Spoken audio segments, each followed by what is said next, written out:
بسم اللہ الرحمن الرحیم۔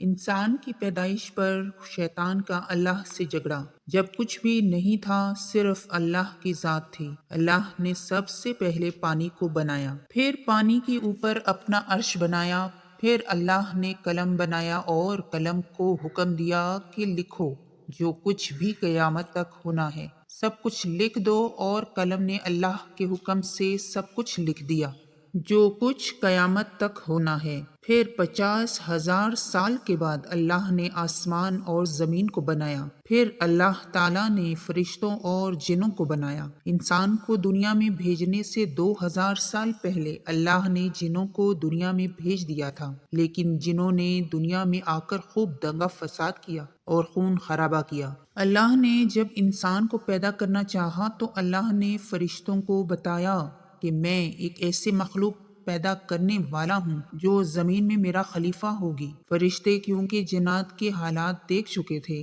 تو فرشتوں نے اللہ تبارک و تعالیٰ سے التجا کی کہ اے اللہ پاک، یہ انسان بھی دنیا میں جا کر فساد کرے گا اور خوب خون خرابہ کرے گا۔ تو اللہ نے جواب دیا، جو میں جانتا ہوں وہ تم نہیں جانتے۔ اور یاد کرو جب تمہارے رب نے فرشتوں سے فرمایا میں زمین میں اپنا نائب بنانے والا ہوں، تو بولے کیا ایسے کو نائب بنائے گا جو اس میں فساد پھیلائے گا اور خون ریزیاں کرے گا؟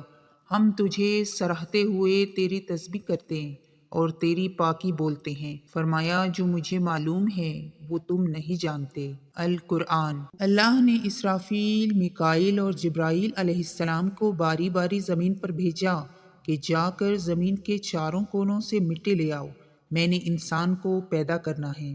جب یہ فرشتے باری باری زمین پر آئے زمین سے مٹی لینے کے لیے، تو زمین نے ان فرشتوں کو اللہ کا واسطہ دیا کہ مجھ سے مٹی نہ لے جاؤ، جس سے ایسے انسان کو پیدا کیا جائے جو جہنم میں جلے گا۔ پھر اللہ نے آخر میں حضرت اسرائیل علیہ السلام کو بھیجا کہ پیارے اسرائیل تم جا کر مٹی لے کر آؤ۔ جب حضرت اسرائیل علیہ السلام مٹی لینے آئے تو زمین نے ان کو بھی رو کر فریاد اور اللہ کا واسطہ دیا کہ مجھ سے مٹی لے کر نہ جاؤ، لیکن انہوں نے ایک بھی نہ سنی اور زمین کے چاروں کونوں سے مٹی لے کر اللہ کے پاس حاضر ہوئے۔ اللہ نے پوچھا پیارے اسرائیل، جب مٹی نے تم سے رو کر فریاد کی یہاں تک کہ میرا واسطہ دیا تو تمہیں مٹی پر رحم نہیں آیا؟ انہوں نے کہا یا اللہ میرے لیے تیرے حکم سے بڑھ کر کچھ نہیں، اس لیے میں مٹی لے کر آ گیا۔ اللہ نے فرمایا پیارے اسرائیل آج کے بعد انسان کو مارنے کی ذمہ داری میں تمہیں سونپ رہا ہوں۔ اللہ تعالیٰ نے حضرت آدم علیہ السلام کا پتلا بنایا اور 40 سال تک وہ پڑا رہا۔ اللہ نے حضرت آدم علیہ السلام کے پتلے پر 29 سال تک غم کی بارش اور 1 سال تک خوشی اور راحت کی بارش برسائی، اور اس میں انسان کو 2 سبق دیے کہ دنیا میں غم بہت زیادہ اور خوشیاں بہت کم ہیں، اور دوسرا یہ ہے کہ غم کی رات جتنی طویل کیوں نہ ہو خوشی ضرور آئے گی۔ 40 سال کے بعد جب حضرت آدم علیہ السلام کے پتلے کی مٹی بجنے والی مٹی بن گئی، ایسی مٹی جسے ٹھوکر لگنے سے آواز آتی ہو، تو اس سے اللہ نے حضرت آدم علیہ السلام کو پیدا فرمایا، اور اسی نے انسان کو ٹھیکرے کی طرح کھنکھناتی مٹی سے بنایا۔ سورہ رحمان۔ جب حضرت آدم علیہ السلام کا پتلا پڑا تھا تو ابلیس حضرت آدم علیہ السلام کے پتلے کے پاس اکثر چکر لگاتا رہتا اور حسد سے دیکھ کر کہتا تھا کہ اسے ضرور اللہ نے کسی خاص مقصد کے لیے بنایا ہے۔ اس نے ایک دن حسد میں آ کر حضرت آدم علیہ السلام کے پتلے پر تھوک دیا۔ اللہ نے حضرت جبرائیل علیہ السلام سے کہا پیارے جبرائیل آدم کے پتلے سے جا کر اس تھوک کی جگہ کو اکھاڑ لو۔ حضرت جبرائیل علیہ السلام نے اپنی انگلی سے تھوک والی جگہ کی مٹی کو اتارا اور وہاں پر آج ناف ہے ہماری۔ پھر اللہ نے اس ابلیس کی تھوک والی مٹی سے کتے کو پیدا کیا، اس لیے کتے کے اندر وفاداری انسان کی جبلت کا اثر ہے اور کاٹتا ہے کہ یہ شیطان کی تھوک کا اثر ہے۔ فرشتوں نے آپس میں گفتگو کرنا شروع کر دی کہ اللہ یہ جو بھی مخلوق بنا رہا ہے یہ علم اور رتبے میں ہم سے زیادہ نہیں ہو سکتا۔ اللہ کیونکہ شیطان کے کام بھی دیکھ رہا تھا اور فرشتوں کی باتیں بھی سن رہا تھا، تو اللہ نے کہا جب میں اس کے اندر روح ڈالوں تو تم تمام اسے سجدہ کرنا۔ اللہ نے حضرت آدم علیہ السلام کے اندر روح ڈالنے سے پہلے ان کو دنیا کا تمام علم عطا کر دیا، وہ علم بھی عطا کر دیا جو فرشتوں کے پاس بھی نہیں تھا۔ جب حضرت آدم علیہ السلام کے اندر روح ڈل چکی، اللہ نے حضرت آدم علیہ السلام سے ان چیزوں کے نام پوچھے جو فرشتوں کو بھی پتہ نہیں تھے، اور پھر فرشتوں کو فرمایا، دیکھو میں کہتا تھا نا، جو میں جانتا ہوں وہ تم نہیں جانتے۔ اور اللہ تعالیٰ نے آدم کو تمام اشیاء کے نام سکھائے، پھر سب کو ملائکہ پر پیش کر کے فرمایا، سچے ہو تو ان کے نام تو بتاؤ۔ القرآن۔ فرمایا، اے آدم بتا دے انہیں سب اشیاء کے نام۔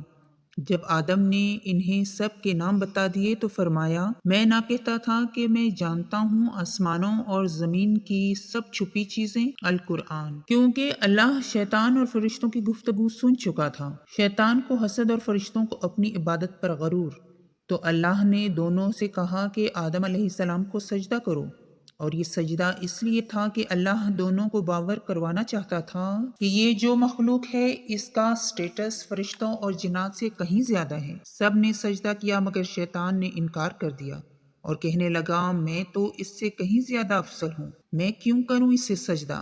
اور جب ہم نے فرشتوں کو حکم دیا کہ آدم کے آگے سجدہ کرو تو وہ سجدے میں گر پڑے، مگر شیطان نے انکار کیا اور غرور میں آ کر کافر بن گیا۔ القرآن۔ فرمایا، جب میں نے تجھ کو حکم دیا تو کس چیز نے تجھے سجدہ کرنے سے باز رکھا؟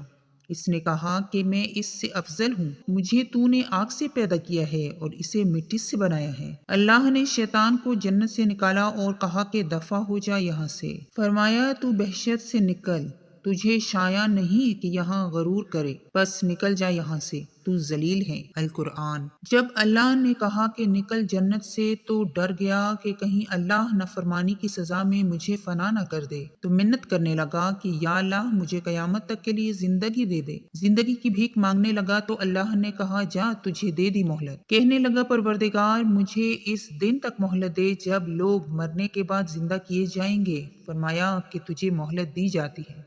جیسے ہی اللہ نے مہلت دی تو گارنٹی مل گئی کہ اللہ وعدے کا پکا ہے، اب مہلت مل گئی ہے تو سزا تو نہیں دے گا، تو اللہ پر بہتان لگانا شروع ہو گیا کہ تو نے مجھے گمراہ کیا ہے، اب میں بھی تیرے بندوں کا قیامت تک گمراہ کرتا رہوں گا۔